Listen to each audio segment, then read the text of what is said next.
মানে সব দিক দিয়ে তারা দেখতেছে, খুঁজে খুঁজে যে কোথায় আমার শরীরের মধ্যে ছিল আছে। তো এরকম ছিল তো আমার শরীরের মধ্যে নাই।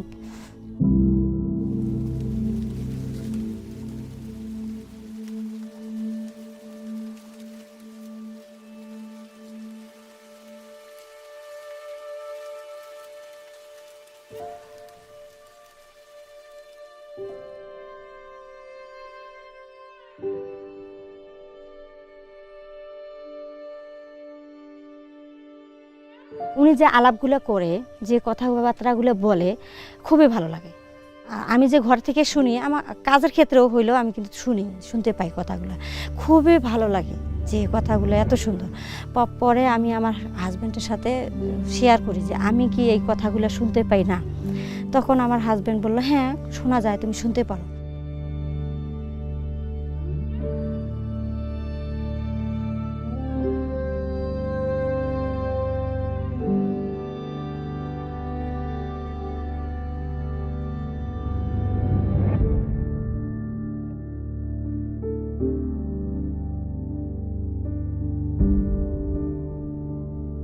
পরে কই যে খ্রিস্টানদের বই, এটা কেমনে হয়, এটা খ্রিস্টান, এটা তো খ্রিস্টান নয়, এটা মুসলমান।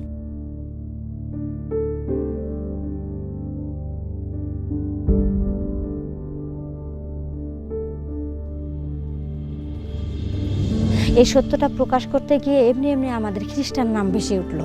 কিন্তু তারপরে ধীরে ধীরে ধীরে ধীরে বুঝতে পারলাম যে এই তৌরুজ জব্বুর ইনজিল অনুসরণ করলেই খ্রিস্টান বলা হয়।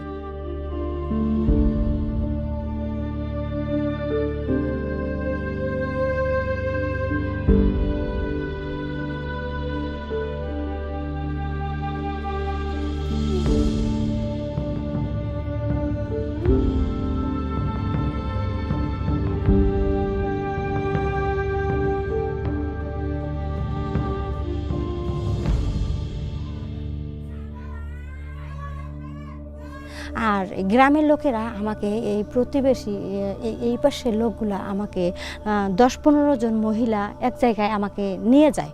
নিয়ে যাওয়ার পর মনে করেন যে আমাকে যখন ডাকে, আমি তো কিছু বুঝতে পারি নাই যে তারা আমাকে ডাকলো। আমি জানি আমার এই কথাগুলো শোনার জন্যই ডাকলো।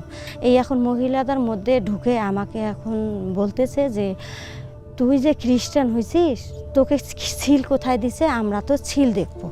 তারা মনে করেন যে আমার সামনে পিছনে, মানে সব দিক দিয়ে তারা দেখতেছে, খুঁজে খুঁজে যে কোথায় আমার শরীরের মধ্যে ছিল আছে। তো এরকম ছিল তো আমার শরীরের মধ্যে নাই। তখন আমি সেখান থেকে যে এরকম অপমান অপদস্থ তারা করলো আমাকে, আমি যে কি বলবো এই বিষয় নিয়ে, তো আমি কাউকে কিছু বলতে পারি না, কারণ এটা আমার নিজের ইজ্জতের ব্যাপার।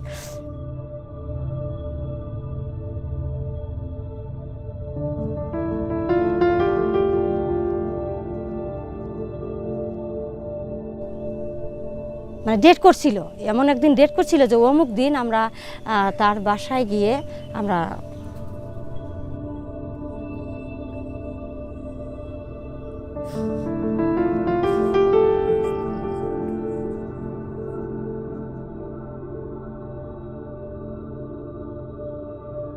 প্রভু বলেছেন, যদি তোমরা তোমাদের বেঁচে থাকতেই হয় তাহলে আমার জন্যই বেঁচে থাকো, আর যদি মরতে হয় তাহলে আমার জন্যই মারা যাও। যদি আমাদের মরতেই হয়, যেন আমরা প্রভুতেই মরতে পারি, যদি বেঁচে থাকি তার জন্য প্রভুর গৌরবের জন্য বেঁচে থাকি, আর প্রভু আমাদের মধ্যে দিয়ে যেন কাজ করতে পারেন।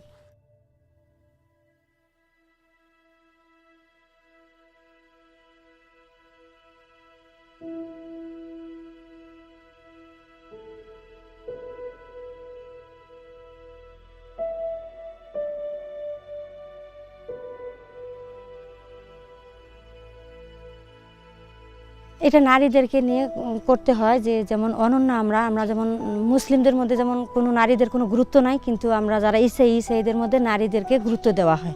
নারীরাও যেন বেহেশতে যাইতে পারে, এবং এক একজন নারীরাও যেন প্রত্যেকজন অনন্য হয়ে উঠতে পারে।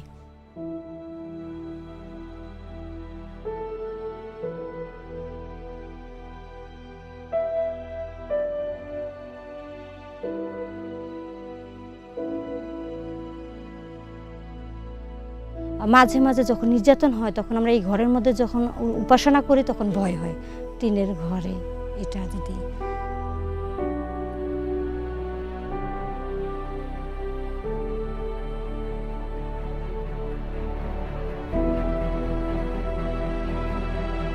আমাদের বাংলাদেশি নারীদের মুসলিম সমাজের মধ্যে নারীরাও অবহেলিত। তারা যেন প্রভুকে জানতে পায়, তারা যেন বেহেশতে যাইতে পারে। আমরা যেমন জেনেছি এত নির্যাতন হওয়ার পরও আমরা প্রভুতে বিশ্বাস হয়ে স্থির আছি। প্রার্থনা করবেন আমরা যেন স্থির থাকি এবং আমাদের মধ্যে দিয়ে যেন অনেক নারীরাই পরিত্রাণ পায়।